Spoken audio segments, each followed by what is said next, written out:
সুপ্রিয় শিক্ষার্থী, আজকের অষ্টম শ্রেণীর বিজ্ঞান ক্লাসে সবাইকে স্বাগত জানাচ্ছি। আমি মোহাম্মদ কেফায়েতুল্লাহ, সহকারী শিক্ষক বিজ্ঞান, মাসুদ চৌধুরী উচ্চ বিদ্যালয় কলেজ, রানীগাঁও চুনারুঘাট, হবিগঞ্জ। আজকে তোমাদের সাথে আমি তোমাদের বিজ্ঞান বইয়ের একটি অধ্যায় নিয়ে আমরা কথা বলবো। তার আগে তোমরা একটা জিনিস লক্ষ্য করো তো, আমার হাতের এই মার্কার পেনটা যদি আমি উপরে ছুড়ি তাহলে কি হলো, আবার নিচে চলে আসলো। কেন নিচে চলে আসলো, কেন উপরে থাকলো না? আজকের অধ্যায়ে আমরা এই সংক্রান্ত বিষয় নিয়ে আমরা আলোচনা করব। তাহলে বুঝতেই পারছো আমরা কোন অধ্যায় নিয়ে আমরা কথা বলবো। হ্যাঁ, আমরা সপ্তম অধ্যায় পৃথিবী ও মহাকর্ষ অধ্যায় নিয়ে আমরা কথা বলব। পৃথিবী ও মহাকর্ষ। এবং আজকের আলোচনা শেষে আমরা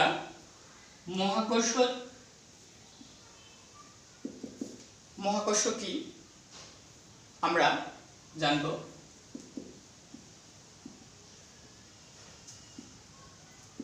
অভিকর্ষ কি, নিউটনের মহাকর্ষীয় সূত্র সম্পর্কে আমরা সূত্র এবং তার ব্যাখ্যা। 4 নম্বরে আমরা চেষ্টা করব অভিকর্ষজ ত্বরণের রাশিমালা নিয়ে কথা বলবো। অভিকর্ষজ ত্বরণের রাশিমালা।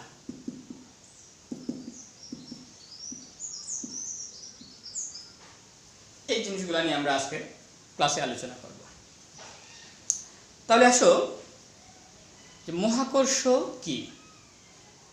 আমরা ক্লাসের শুরুতেই আমরা কিছু প্রশ্ন করেছিলাম যে মার্কার পেনটা হাত থেকে ছুঁড়ে দিলে কেন উপর থেকে নিচে চলে আসে। এই প্রশ্নটা সর্বপ্রথম কার মাথায় এসেছিল তোমরা জানো? হ্যাঁ, জগৎ বিখ্যাত বিজ্ঞানী স্যার আইজ্যাক নিউটন। তোমরা নিশ্চয়ই আপেল বাগানের গল্পটা শুনেছ, যে কেন আপেলটা উপরে জায়গা থাকা সত্ত্বেও নিচে চলে আসলো। এই প্রশ্ন থেকেই উনি মহাকর্ষের জিনিসটি, মহাকর্ষ এবং অভিকর্ষ জিনিসটা আবিষ্কার করেন। তাহলে মহাকর্ষটা কি? মহাবিশ্বের প্রতিটি বস্তুকণা একে অপরকে নিজের দিকে আকর্ষণ করে। মহাবিশ্বের যে কোনো দুটি বস্তুর মধ্যাকার যে আকর্ষণ, এই আকর্ষণটাকেই বলে মহাকর্ষ। মহাবিশ্বের যে কোনো দুটি বস্তুর মধ্যাকার যে আকর্ষণটা, এই আকর্ষণটার নাম হচ্ছে মহাকর্ষ। আর যদি মহাবিশ্বের কোনো বস্তুর সাথে পৃথিবী সংযুক্ত হয়, পৃথিবীর যে আকর্ষণ, এই আকর্ষণটাকে আমরা বলবো অভিকর্ষ। বুঝতে পারছো যে মহাবিশ্বের দুটি বস্তুর মধ্যাকার আকর্ষণটাকে আমরা মহাকর্ষ বলবো, আর মহাবিশ্বের যে কোনো বস্তুর সাথে যদি পৃথিবীর আকর্ষণটাকে আমরা সংযুক্ত করি তাহলেই আমরা এটাকে বলবো অভিকর্ষ। যেমন তোমরা একটু লক্ষ্য করো, আমি যদি বলি চন্দ্র, তার সাথে সূর্য, চন্দ্র সূর্য তাদের মধ্যাকার যে আকর্ষণ, এই আকর্ষণটাকে আমরা কি বলবো? মহাকর্ষ। এই আকর্ষণটাকে বলবো আমরা মহাকর্ষ। আবার আরেকটা যদি ধরি, মনে করো মঙ্গল গ্রহ। এই মঙ্গল গ্রহ যদি হয় তাহলে তার সাথে এই আকর্ষণটাকে আমরা কি বলবো? হ্যাঁ, মহাকর্ষই বলবো। আবার যদি এইখানের মধ্যে আমরা একটা জিনিস আমরা ধরে নিই, যে পৃথিবী ধরে নিলাম, এটাকে আমরা পৃথিবী। এবার বলো তো, এই পৃথিবীর সাথে যদি এই আকর্ষণটা হয়, এটাকে আমরা কি বলবো? কি বলেছিলাম? যখন পৃথিবী সংযুক্ত হবে তখন এটা হয়ে যাবে কি? অভিকর্ষ। তখন এটাকে আমরা বলবো অভিকর্ষ। আবার এই পৃথিবীর সাথে যদি তার আকর্ষণ হয়, এটাকেও কি বলবো? অভিকর্ষ। তার আকর্ষণ হয়, এটাকেও বলবো আমরা অভিকর্ষ। বিষয়টা বুঝতে পেরেছ?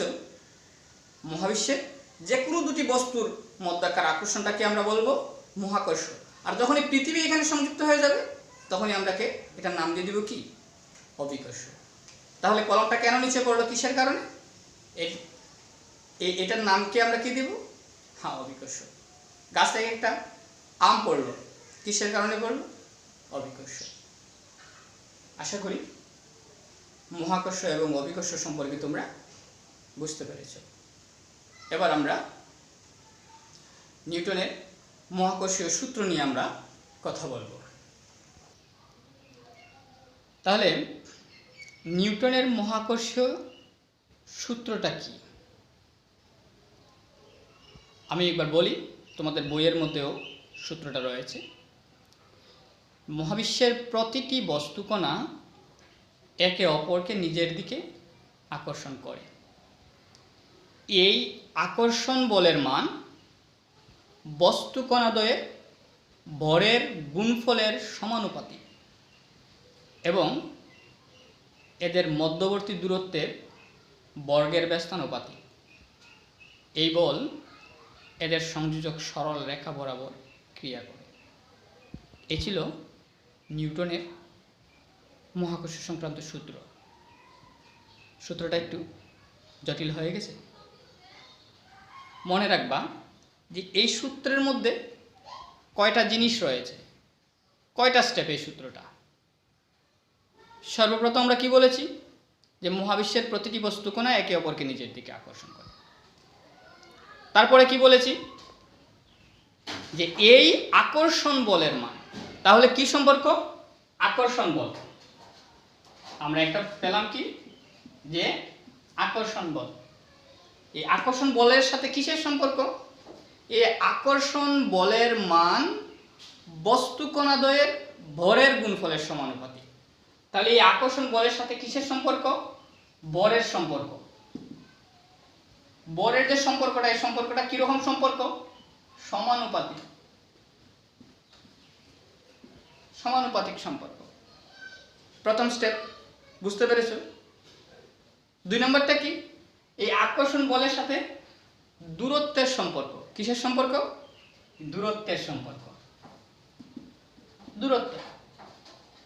দূরত্বের সাথে কি ধরনের সম্পর্কটা? যে বর্গের ব্যস্তানুপাত।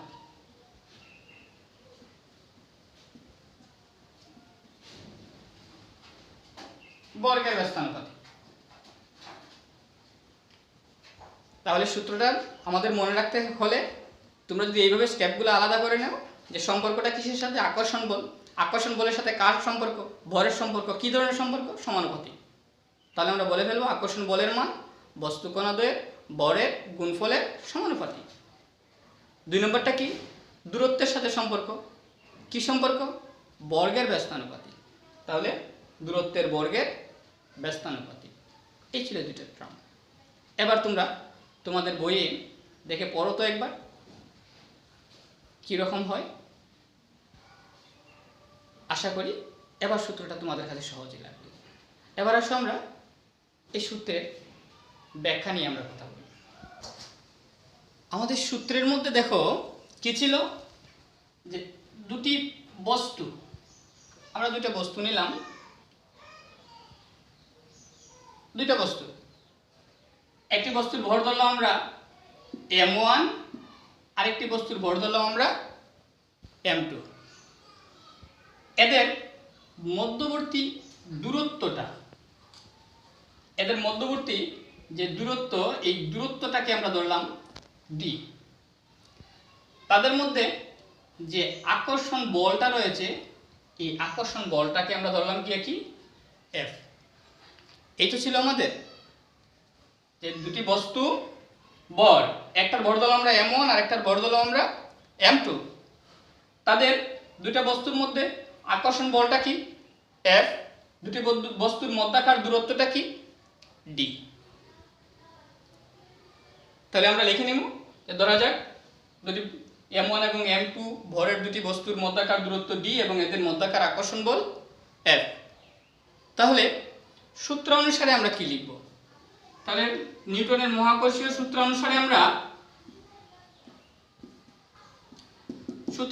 কি লিখতে পারি, যে আমরা আগে কি দেখেছিলাম, আকর্ষণ বলের সাথে ভরের সম্পর্ক কি ধরনের সম্পর্ক ছিল, সমানুপাতিক সম্পর্ক।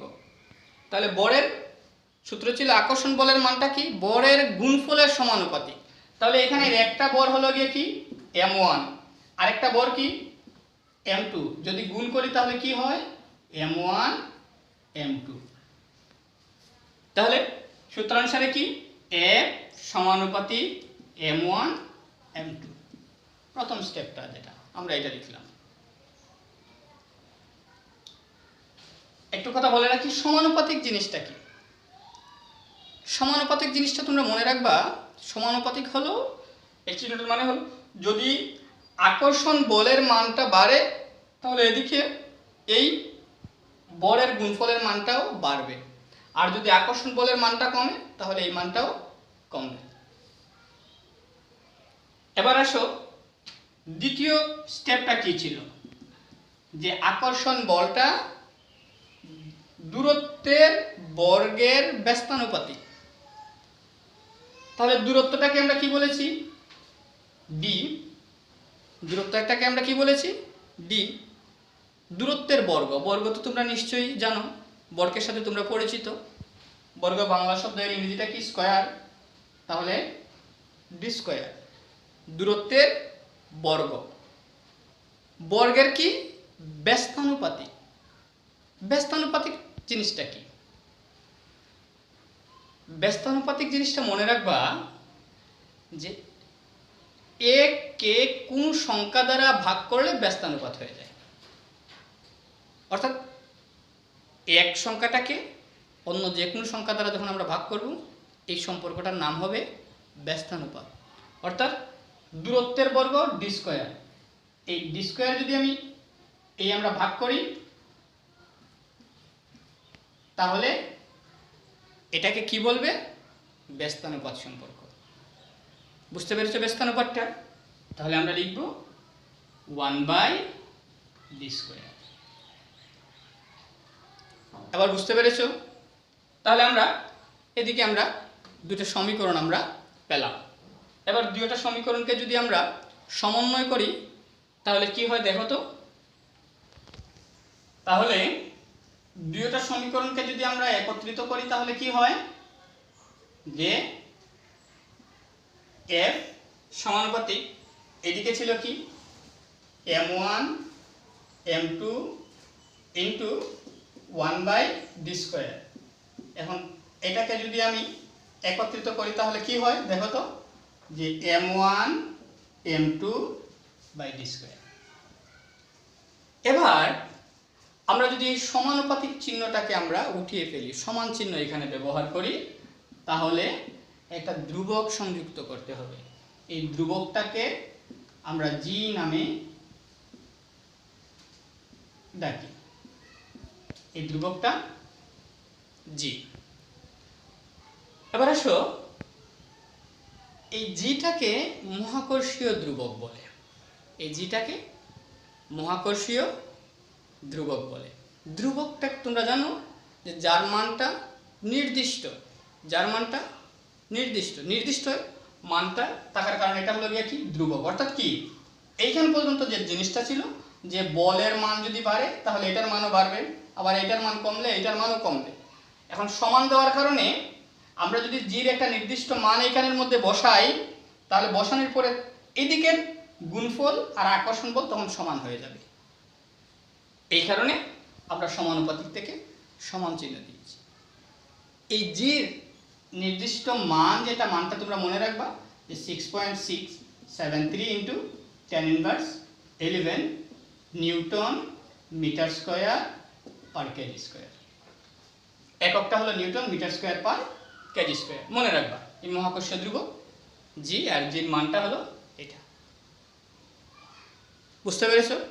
আর আরেকটা জিনিস মনে রাখবা, এই জিনিসটা হয়ে যায় একটা সূত্র। এই সূত্রটা আমরা ব্যবহার করে আমরা পরবর্তী ক্লাসে আমরা গাণিতিক সমস্যা আমরা সমাধান করব। আশা করি তোমরা নিউটনের মহাকর্ষীয় সূত্র এবং তার ব্যাখ্যা বুঝতে পেরেছো। এবার আমরা অবিকর্ষজ ত্বরণের রাশিমালা নিয়ে আমরা একটা কথা বলব। তার রাশিমালাটার আগে আমাদের জানা দরকার যে অবিকর্ষজ ত্বরণটা কি। অবিকর্ষজ ত্বরণটা কি, আগে তো অবিকর্ষজ ত্বরণ চিনতে হবে। তার আগে আমাদের যে জিনিসটা দরকার, ত্বরণ কি।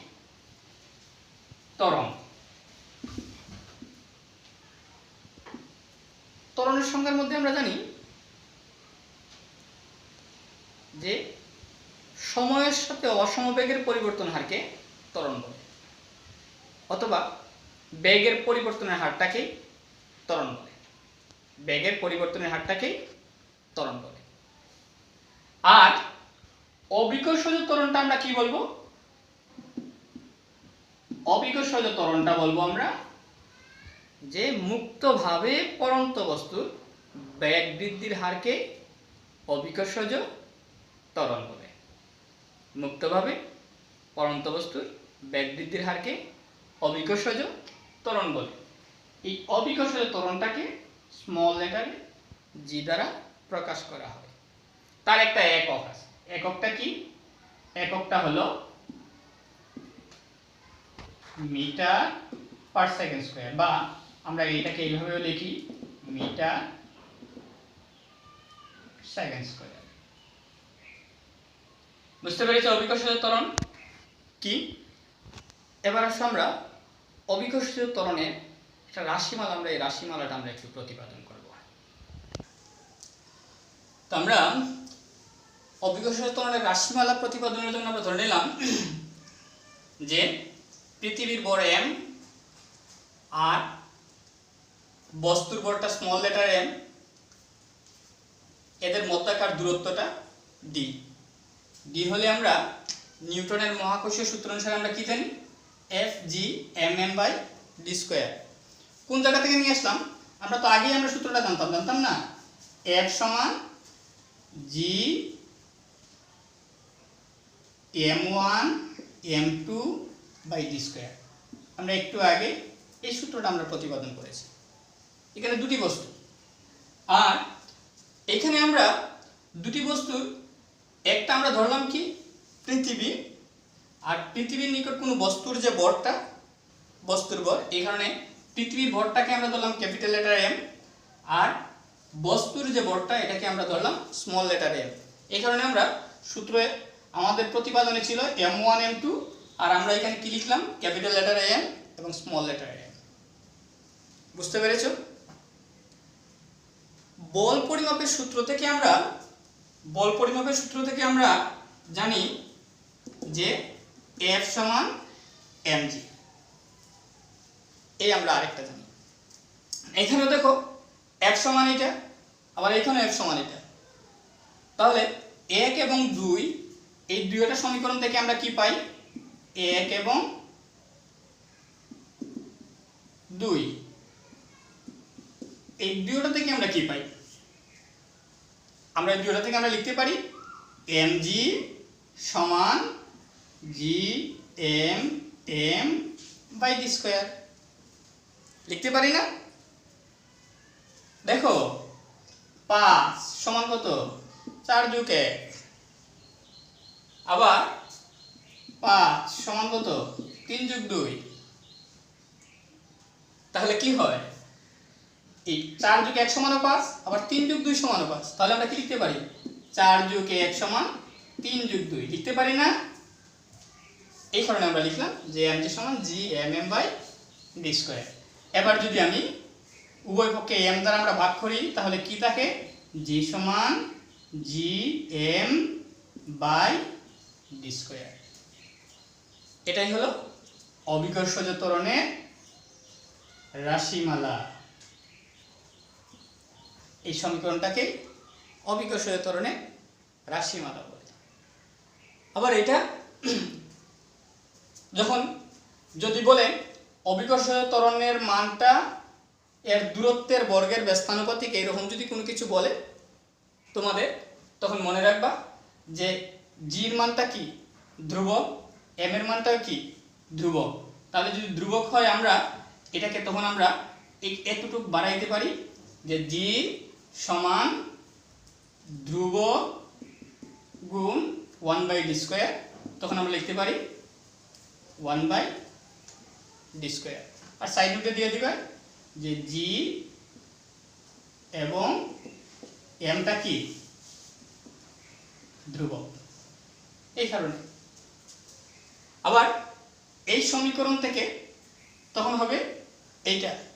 আবার এই সমীকরণ থেকে যদি বলে যে অভিকর্ষজ ত্বরণের মান যে কি বস্তু নিরপেক্ষ হলেও স্থান নিরপেক্ষ নয়, যদি এই কথা বলে তাহলে কি হবে যে এইখানে দেখো এই সমীকরণের এইখানে দেখো যে বস্তুর ভর একটা অনুপস্থিত, এই বস্তুর ভরটা অনুপস্থিত থাকার কারণে আমরা বলতে পারি যে অভিকর্ষজ ত্বরণ জির মানটা বস্তু নিরপেক্ষ হলেও স্থান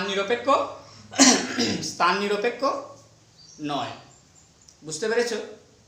আর এই জির মানটা এই কারণে বিভিন্ন অঞ্চলে জির মানটা বিভিন্ন হয়। আমরা পরবর্তী ক্লাসে এই অভিকর্ষজ ত্বরণ জির মান নিয়ে কথা বলবো, কোথায় জির মান কত হয় না হয় এই জিনিসগুলো নিয়ে আমরা পরবর্তী ক্লাসে কথা বলবো। তোমরা প্রথম আমরা এই একটা সমীকরণ যেটা প্রতিপাদন করেছিলাম এই সূত্র থেকে, এই সূত্রটা তোমরা মনে রাখবা।